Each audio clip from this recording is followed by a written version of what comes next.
देखो अभी बायोकेमिस्ट्री का चैप्टर चल रहा था हमारा, जैव रसायन का। उसमें जैव अणु पढ़ रहे थे हम, कार्बोहाइड्रेट पढ़ चुके थे, प्रोटीन, अमीनो एसिड पढ़ चुके थे, एंजाइम्स पढ़ चुके थे। अब है हमारा लिपिड। लिपिड का मतलब सीधी बात है वसा, फैट, चिकनाई। ठीक है, हमारी बॉडी में जो भी वसा, फैट, चिकनाई होती है उसके बारे में पढ़ रहे हैं। तो हमने बोला ये एक प्रकार के कार्बनिक पदार्थ होते हैं, स्पर्श में चिकने। भाई फैट है, जब हम वसा बोल रहे हैं तो ये कैसे होंगे? चिकने होंगे। स्पर्श में चिकने होते हैं, जल में एवले होते हैं। जब तेल जैसी प्रवृत्ति है इनके तो जल में घुलेंगे ही नहीं, उन्हें हम क्या कहते हैं? लिपिड कहते हैं।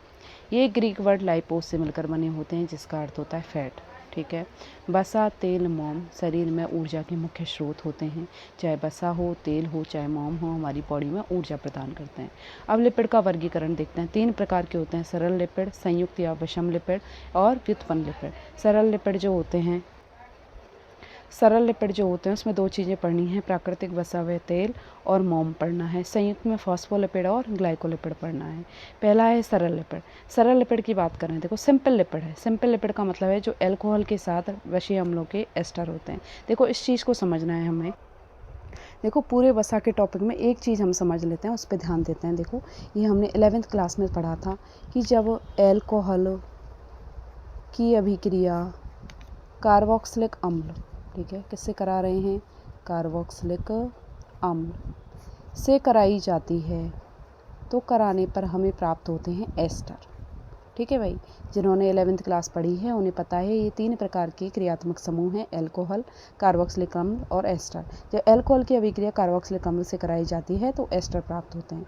फॉर एग्जाम्पल हमने एल्कोहल ले लिया है CH3OH, मेथेनॉल ले लिया है, और हमने कार्बोक्सिलिक अम्ल लिया है CH3COOH, एसिटिक अम्ल ले लिया है हमने।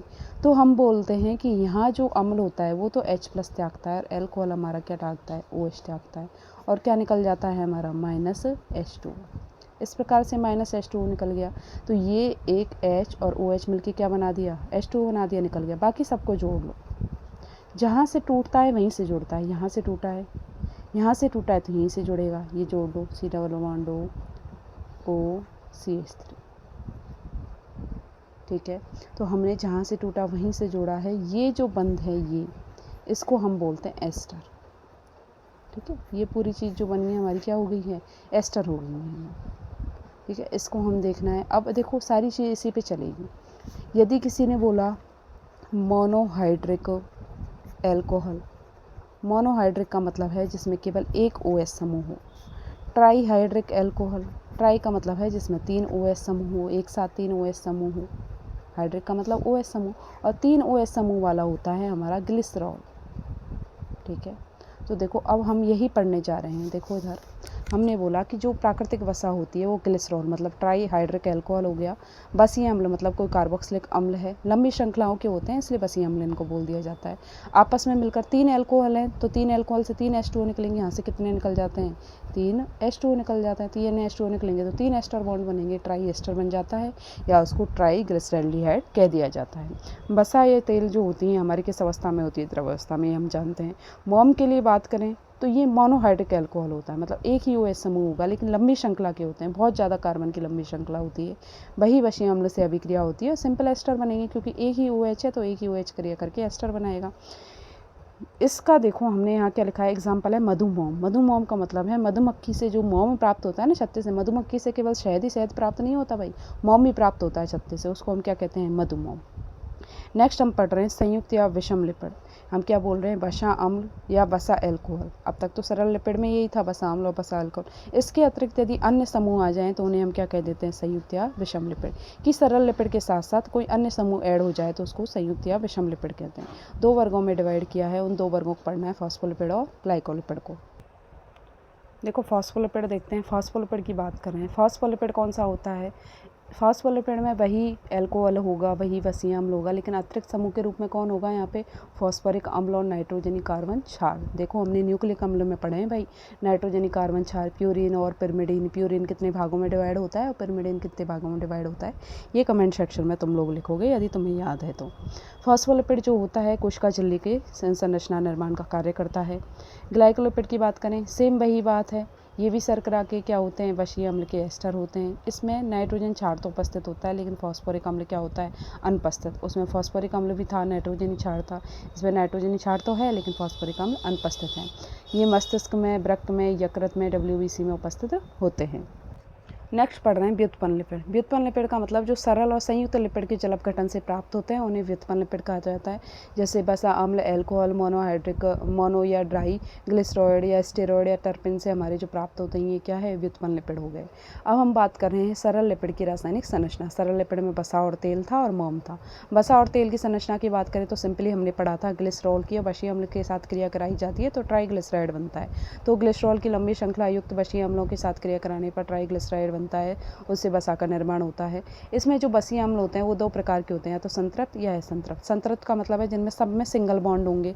असंतृप्त का मतलब है या तो डबल बॉन्ड होगा या ट्रिपल बॉन्ड होगा। तो संतृप्त का एग्जाम्पल क्या है, पॉमेटिक अम्ल है और क्या है, स्टेरिक अम्ल है। असंतृप्त अम्ल का एग्जाम्पल क्या है, ओलिक अम्ल है, लिनोलिक अम्ल है, लिनोनेलिक अम्ल है। ओलिक अम्ल में एक डबल बॉन्ड, इसमें दो डबल बॉन्ड और इसमें 3 डबल बॉन्ड होते हैं, तो असंतृप्त हो गया।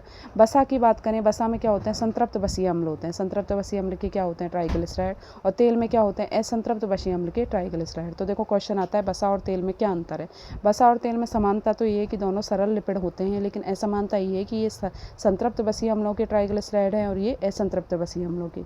एल्कोहल दोनों में सेम है, दोनों की अभिक्रिया ग्लिसरॉल से कराई जाती है, बस इसमें संतृप्त आ जाता है वसीय अम्ल, इसमें असंतृप्त आ जाता है। मोम की बात करें तो मोम संतृप्त तथा असंतृप्त दोनों की लंबी श्रृंखला के मोनोहाइड्रिक एल्कोहल होते हैं। ग्लिसरॉल नहीं होता, इसमें मोनोहाइड्रिक मतलब एक OH समूह वाला क्या होता है, इसमें एल्कोहल होता है, चाहे संतृप्त हो वसीय अम्ल चाहे असंतृप्त हो। ठीक है, हमने देखा कि अम्ल जो वसीय अम्ल ले रहे हैं उसमें कार्बन कितने से कितने होने चाहिए, मोम में 14 से 36 तक। एल्कोहल में कितने कार्बन होने चाहिए, मोनोहाइड्रिक था ना, उसमें 16 से 36 कार्बन वाला एल्कोहल होना चाहिए। अब देखो हम ये सामान्य अभिक्रिया पढ़ रहे हैं, सामान्य ट्राइग्लिसराइड का संरचना सूत्र या सरल लिपिड को बनाने की विधि पढ़ रहे हैं। ग्लिसरॉल लिया है, ग्लिसरॉल में हमें पता है 3 OH समूह हैं, तो 3 ही हमें कार्बोक्सिलिक समूह या 3 ही हमें क्या चाहिए, वसीय अम्ल चाहिए। वही अभिक्रिया करा रहे हैं हम। देखो हमने ग्लिसरॉल की संरचना क्या होती है, CH2OH, इससे फिर कार्बन जुड़ जाता है CHOH, फिर CH2OH, ये ग्लिसरॉल की संरचना है।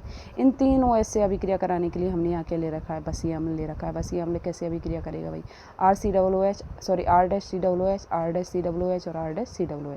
अभिक्रिया देखते हैं, वही सेम चीज़ होगी भाई। यहाँ से हम क्या कर देंगे, इसको यहाँ से हम ले लेंगे, ये ले लिया, ये ले लिया, ठीक है, और ये ले लिया। कितने OH, 3, कितने H2O निकल गए भाई, 3H2। और जहाँ से टूटे हैं वहीं से इनको जोड़ दो, क्या क्या बना, पहले तो इस लाइन को उतार लो पूरा, CH2 CH CH2। अब इनको यहाँ जोड़ लो, क्या बचा यहाँ पे शेष, O C double bond O R dash, यहाँ क्या बचा, O C double bond O R dash, और यहाँ क्या बचा, O C double bond O R dash. क्या है ये, ट्राइग्लिसरैल्डिहाइड है या ट्राई एस्टर है हमारे, ट्राइग्लिसरैल्डिहाइड। ठीक है, सरल शर्करा है हमारी। इस प्रकार से हमारे इसका निर्माण होता है, 3 H2O निकल जाते हैं और आपस में जुड़ जाते हैं।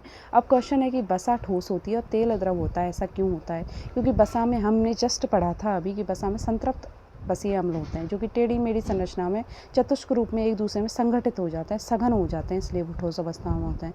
तेल में असंतृप्त अम्ल होते हैं जो कि समपक्ष भाई मुझे बताना भाई, लास्ट ईयर तुमने सिस पढ़ा था, सिस और ट्रांस क्या था, वही सिस और ट्रांस है।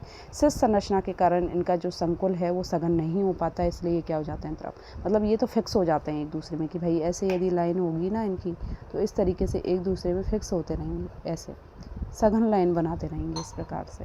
ये जो होते हैं फिक्स नहीं हो पाते हैं तो ये तरल अवस्था में होते हैं। तो लिपिड के जैविक कार्य क्या हैं, देखो इसमें जो वसा होती है वो जंतु और पादप कोशिकाओं में संग्रहित भोजन के रूप में होती है। तो भाई ये होता है ना कि हम ज़्यादा खाना खा लेते हैं, ज़्यादा ऑयली खाना खा लेते हैं, या ज़्यादा भोजन, आवश्यकता से अधिक भोजन करने पर हमारे फैट के रूप में संग्रहित होता है। कोशिका में ऊर्जा का मुख्य स्रोत होते हैं लिपिड, हार्मोन संश्लेषण का कार्य करते हैं। शरीर के लिए ऊष्मारोधी मतलब कि हमारे शरीर के तापमान को बनाए रखते हैं, हमारे शरीर की ऊष्मा को बाहर नहीं जाने देते हैं, क्योंकि स्किन की जस्ट नीचे की लेयर जो होती है वो फैट लेयर है, वसा लेयर होती है। यांत्रिक सुरक्षा करते हैं कि भाई कहीं गिर जाएं तो गिरने पर हमारे ज़्यादा नहीं लगे, तो हमारे शरीर की यांत्रिक सुरक्षा करते हैं। एंजाइम को एक्टिव करने का काम करते हैं, जितनी भी बॉडी में एंजाइम है उनको एक्टिव करने का काम करता है। जनरली वो कौन सा होता है, फास्फोलिपिड होता है जो एंजाइम को एक्टिव करता है। तो ये तो हो गया भाई लिपिड, हमारा लिपिड पूरा हो चुका है। जो क्वेश्चन पूछे वो कमेंट सेक्शन में डालना।